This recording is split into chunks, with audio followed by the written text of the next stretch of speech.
Thank you for tuning into another episode of the Buyer's Guide podcast, where we talk all things property and finance.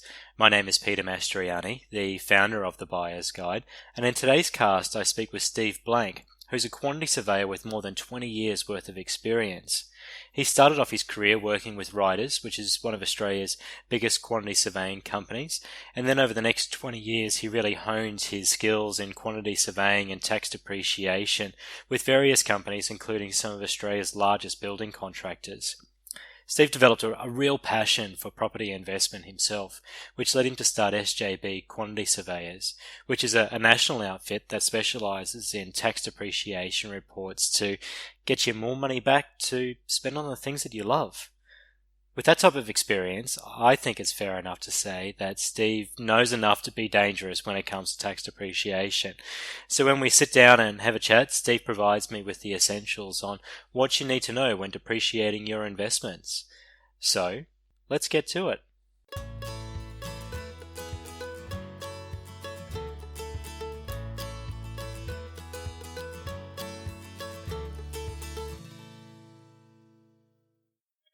Steve, hi, welcome to the Buyer's Guide podcast. Thank you very much for joining us today. It's great to have you on the show. Thanks, Peter. Happy to be here. Yeah, no problems at all. As a person that I rely on from time to time when I am referring my clients to depreciation experts, I thought it would be great to have you onto the show. So once again, thanks for joining us. But I guess from your perspective and for our listeners' benefits, perhaps if you could just start us off and give us a holistic overview of depreciation and maybe run through the basics as a bit of a 101 to start this off.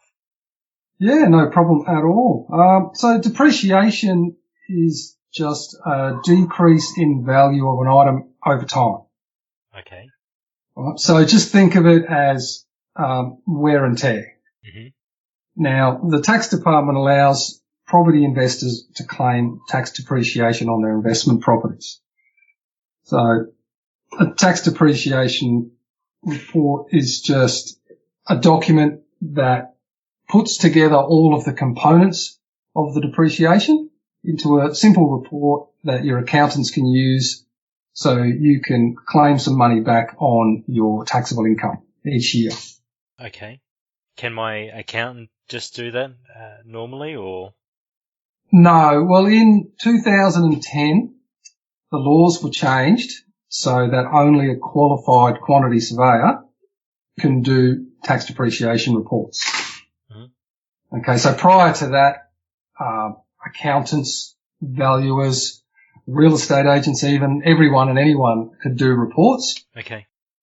But they changed the law in 2010. Okay. So how did you get into the game yourself? What's your own professional background, Steve? What's your business? Yeah, I did quantity surveying as a degree at university, graduated in 93, so I've been doing this for 22 odd years. Worked for one of the biggest quantity surveying firms in Australia when I left university, so that was Ryder Levitt Bucknell. Got introduced to tax depreciation during that phase. Then went on to work for some tier 1 and tier 2 construction companies as estimator and then estimating manager running estimating departments. Okay. And tough job at times then. Yeah, very tough. Yeah. Worked on projects from probably $5,000 to $300 or $400 million. Yeah. And during that time, I continued to do depreciation reports. And then in 2012, I decided to get out of the estimating game and concentrate on tax depreciation, where I started SJB Quantity Surveyors. Okay. And typically through your business there, SJB, what do you deal with? What's the typical client that you're working with? What does that involve? Yeah, we typically deal with the mum and dad investors. So people that have, one, two, maybe possibly three, very rarely more than that properties in their portfolio. And they're the sort of people who don't really understand, I suppose, everything that they need to claim and, get back from the tax department with regards to their investment properties. Mm-hmm. Okay. So, as an investor myself, I come have a chat with you at SJB and tell you about two properties that I have. Can you talk me through just a common example that you would work with and perhaps what I could expect in return? Yeah, certainly. A common example would be a house and land type of package. Okay. So we're talking, say, 4-bedroom, 2-bathroom, double garage. Now, obviously, it depends on the standard of finish, location, and all that sort of stuff, and how much it costs. But a typical property like that, you'd be looking at somewhere between, say, $200,000 to $220,000 to probably around $280,000 in building cost. Okay. Now, for that, you would be looking at a return on your first full year of between 12 to 15, 16,000 depreciation. And is that on the building itself, or does that also include the fittings and fixtures, or how does that actually be broken up? Okay, that's on everything. So a tax depreciation schedule is broken up into 3 components. Okay. The first component is your building component. Mm-hmm. The second component is your plant and equipment. Mm-hmm. Now, plant and equipment is things like your carpet, curtains and blinds, your oven, your cooktop, your range hood, air conditioning, things like that. Mm-hmm. So what happens is, for example, say we have a total construction cost of $250,000, and of that $250,000, let's say $30,000 of that is your plant and equipment. Right. Right. So your plant and equipment items depreciate at various rates over various time frames. And so what we do is we take the 30,000 off the 250 and we're left with 220,000, and that becomes your building component. So your building component is your slab, your walls, your roof, all of those things. And that component depreciates at 2.5% for 4 years. Okay. Okay. And the third component, which we didn't mention, is what's called capital improvement. So that's where you have an older property and you have renovations done to it. Mm-hmm. Okay. So on the point of older properties and depreciation, if there hasn't been a renovation completed or the dwelling is perhaps in its latter years of its life, are there items generally worth looking at from a depreciation perspective, or is it past its use by date? No, absolutely. There's always depreciation in all properties. Okay. So from 1987, the tax department allows us to claim depreciation on the building component at what we stated, so 2.5% over 40 years. Yes. So before that, there is no building depreciation. So older properties that were built pre-87, we need to look for the renovation component of those properties.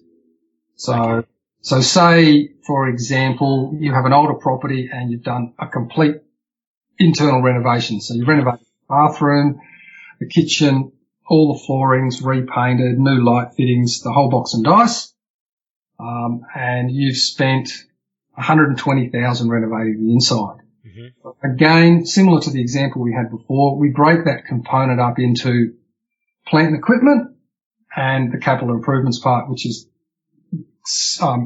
the building component. Okay. And again, so then you get that depreciation as well. Now, it doesn't mean that you have to own that property. You may have purchased a property in 2012, 2013, 2004, whatever year, and it was renovated by the previous owners at various stages. You still get the benefit of those renovations done by the previous owners. Okay. Do many people actually know that? I don't believe so. I think it's always a nice surprise when we tell them they can claim all of those bits and pieces. Yeah. So what happens if I was actually considering to do a renovation? Do I need to do anything beforehand from a depreciation perspective? Do I need a pre-renovation report or? It all depends on whether it was your principal place of residence or whether it had been rented before. Typically what we tell our clients to do, if, say it's your principal place of residence and you're going to move out and you're considering upgrading or renovating to suit your tenants, Okay. the Yep. tenants you're aiming to get, Yes. we typically tell them to renovate first and then start renting. Obviously, you don't want to rent it out for 6 months and then, have to have it vacant for 3 months in the middle or a month or however long your renovation is going to take. Okay. And then, bring new tenants in again. So that's a bit of a disruption. So we typically tell them to renovate first, then you can claim the depreciation from the renovation and whatever was existing from your property from there. Okay. So in each of those scenarios, once a report is actually completed, how long does that report actually last? That report lasts for the life that you own the property for. Okay. All right. So typically in Australia, investors own properties for between 7 to 12 years. All you have to do is get the report done once. Give it to the accountant. Give it to your accountant, and your accountant just follows the information that we provided to them in the report and depreciates the items each year that we've told them that they need to depreciate. And then that's all you have to do. You only have to do it once. So. Okay. And roughly speaking, for just an idea of ballpark expenses, what would an average report cost? An average report would cost between sort of $400 and $600, depending on location. Sure. And obviously what's been done to the property and how long it takes to do the inspection. Yeah. And obviously the more complexity and time required, the additional costs that would be associated. But I ask because is that then a tax deductible expense that I would be able to claim? It is. Our fees are 100% tax deductible. Mm-hmm. So obviously it's probably more important to get your inspection completed before the end of the financial year. Mm-hmm. So you claim it in the current tax cycle. Mm-hmm. So obviously if you don't, you can't claim it till the following year. Yeah, sure. You'll obviously be out of pocket for that expense for one calendar year. And just to ask your professional opinion, there's been a lot of noise in the media more recently as our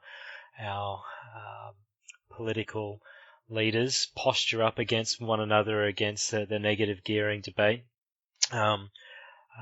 I do know that some investors do rely on their depreciation, particularly off their newer style properties, to make their investment work for them. What's your professional opinions on any significant changes around that for property investors moving forward? Yeah, well, I certainly hope there's no changes. Mm-hmm. I don't think it's a good thing at all to play around with that. I think it'll drive up the rents for older properties, because if you can't claim depreciation on the older properties, then the investors are going to want to find a way to get their return returns somewhere else. Yeah, that's correct. So obviously, if they're out of pocket $50 a week, they're going to try and find some way of getting as much of that back as they can. So I'm assuming that would be through increasing the rent. And I know myself as an investor, I'd probably be looking at that as an option. Mm-hmm. And I'm not sure at the end of the day what it'll end up doing to the value or the price of new properties. It's probably still a little bit up in the air. But again, you can only claim, or from what Labor's saying, I suppose, you can only claim up to your total expenses. So whether you get back the full amount of your depreciation or a portion of the depreciation that's been worked out, that'll obviously come out in the wash at that point in time. Okay. Well, we'll have to wait and see what unfolds over the next couple of months. But like you, not only do I hope, because it'll have a detrimental effect to a lot of the clients that I'm working with, but look, I see that there would be probably a significant fallout if there was a significant change from a negative gearing perspective in any number of regards as well, and what the knock-on effect could be even at a social housing level as well. Absolutely, yeah. But anyway, we elect these individuals for a reason, so hopefully they do the right thing. But look, it's great to have you on. For our listeners' benefit, Steve, how can they find out more about how you can help them with the services that you provide? Yeah, absolutely. Look, one of the easiest ways is obviously to give us a call. I'm available any time to have a chat. So 1300 488 375 is the easiest way to contact us.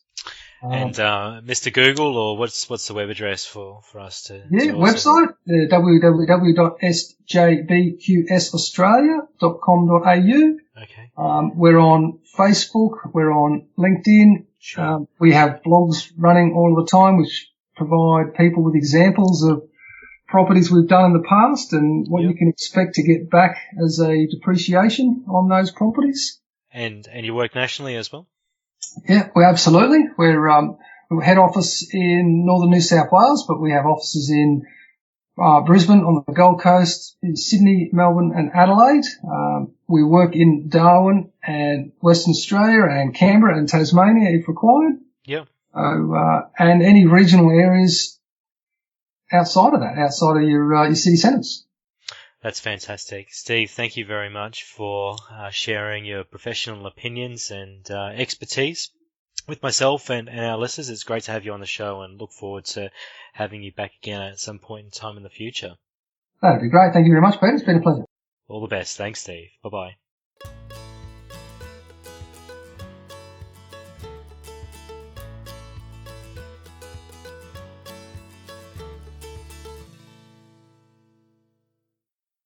That concludes another episode of the Buyer's Guide podcast. Thank you for tuning in, and be sure to subscribe so you don't miss out on future episodes, as we have an awesome lineup of future guests. Also, if you'd like further information that's relevant to this topic or others, check out www.thebuyersguide.com.au. And while you're there, book a free consultation so we can show you how you can save some money on your mortgage and investment loans. Until next time though, bye-bye.